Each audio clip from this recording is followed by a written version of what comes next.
Oh, pakinggan ho natin mga boss ha. Sasama, sisikip ang dibdib nung mga taga-KOJC na lang dito. Lalong-lalo na ho yung mga Duterte, lalong-lalo na ho yung mga vlogger ng mga DDS. Bakit to? Pakinggan nyo ang anunsyo ni ah, ni Congresswoman Beatrix Luistro, mga bossing, no? Pakinggan po natin ang anunsyo ng Congress. On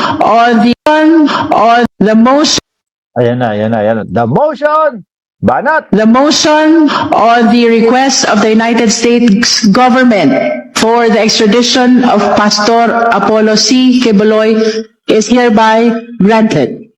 uy! Ipapamigay na natin si Kibuloy. Mr. X, shoutout sa iyo at Diego, uy. Ipapamigay na natin si Kibuloy. Sandali nga. Congresswoman Beatrix Luistro, no, magtatanong po tayo dito sa mga comment section, dito po sa mga nasa sa mga manonood natin kung ano ang kanilang masasabi diyan sa sinabi nyo, ma'am. No, tingnan natin. Ano? Diyan sa comment section. Oh, comment tayo ha. Pabor ka ba? O okay ka ba? Na si Kibuloy ay dalhin na sa Estados Unidos. No? Kasi kumakalat na yan, mga boss chipamo, sir. At siguro may mag-iisang taon na din na nakakulong si Kibuloy. Eh, syempre ho, mga kababayan, panigurado ko, alam na ni Kibuloy, alam na ng Estados Unidos na hawak na. Di ba?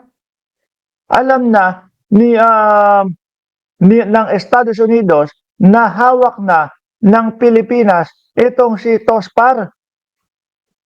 Oh, eh syempre, re-request na ho yan. Alam nyo ho, napakadali lang ho, mga kababayan. Oy, bye, buloy. Sabi, alam nyo, napakadali lang pong i-analisa, mga bossing. Bakit pumapabot, bakit pumapayag ang Pilipinas, no? Oh, bakit pumapayag ang Kongreso sa pagpapadala kay Kibuloy? Unang-una ho, mga bossing, yung pag-uusap o yung pagkakasundo ng Pilipinas at Estados Unidos. Pangalawa ho, mga kababayan, alam naman po natin na simulat sa pool pa lang po na si Kibuloy ay wanted na po sa Estados Unidos. Di ba? At ang gusto nga gawin ng mga vlogger nila, uy, wala na, okay na si Buloyski. Uy, wala na, hindi na makakasuhan. O, bumaba na ang sentensya ni Buloyski doon sa Estados Unidos. Hindi ho, ha? Wala akong katotohanan yun. Dahil hanggang ngayon ho, yung Buloyski nila, mga bossing, wanted pa din po sa FBI. Wanted pa din po sa FBI. At, lagi nilang sinasabi, sabi po nung mga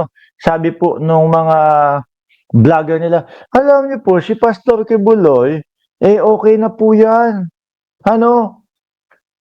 Sila po yung talagang nagpupumilit na matapos na yung kaso nila doon sa Estados Unidos. Pero, ang sabi naman, sa Estados Unidos, sila daw po ang nagpo-postpone, mga kababayan, nung mga hearing. Kasi nga daw, ang dahilan nila, masyado daw ho, mga boss chipamo, sir, masyado daw ho, mga kababayan, na madami yung kaso, kaya hirap na hirap sila na depensa. Sila ang nagpo-postpone ho, mga bossing chip amo, sir. Di ba? Sabi ni Neng Gigi, naku, mga prisoner, galit sa rapist. Kung sakali kapag ka napag-initan si Kibuloy sa jail, kawawa siya, bugbog sarado at minsan napapatay.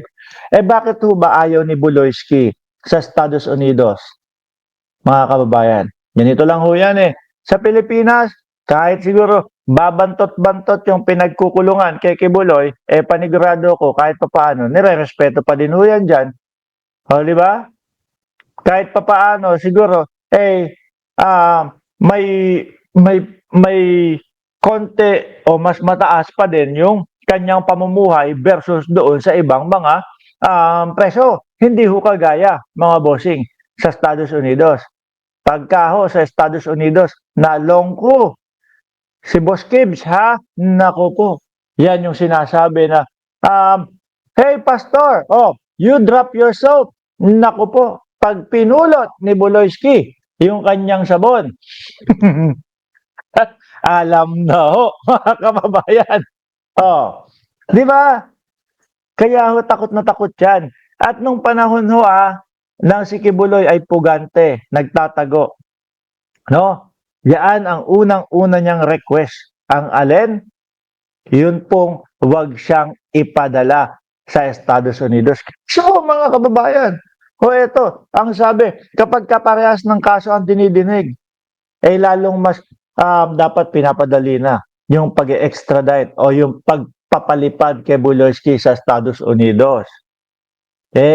Alam ko, halos parehas lang yung mga kaso So, at mas mukhang mas madami pa ho yung kaso ni Buloyski doon sa Estados Unidos dahil meron pang sinasabi yung parang yung mga miyembro nila ipapakasal doon sa mga may mga papel sa Estados Unidos, etc., etc., para ano?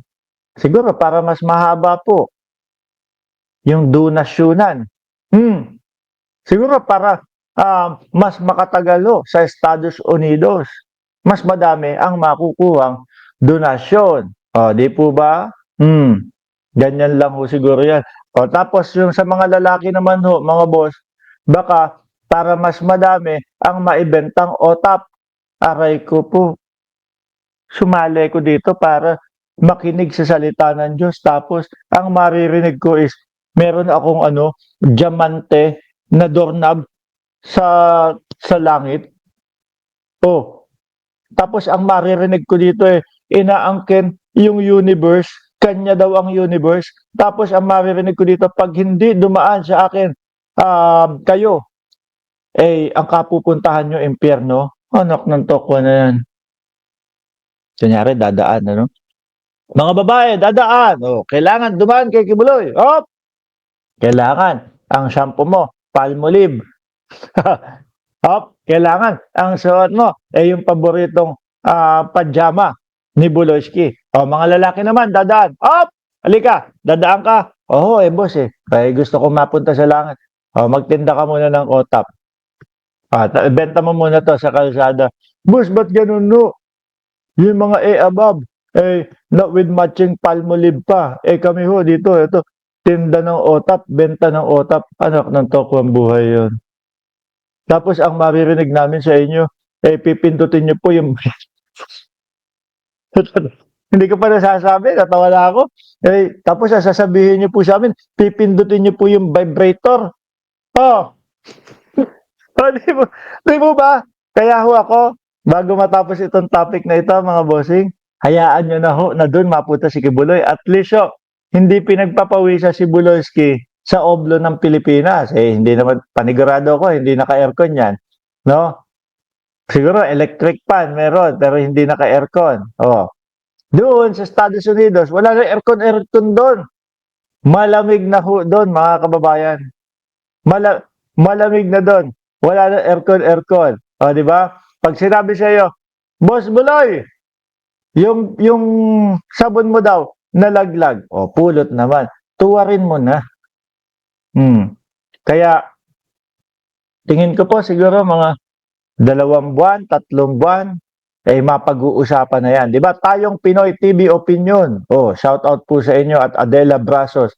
Tingin ko po, 2 hanggang 3 buwan, wasak na yung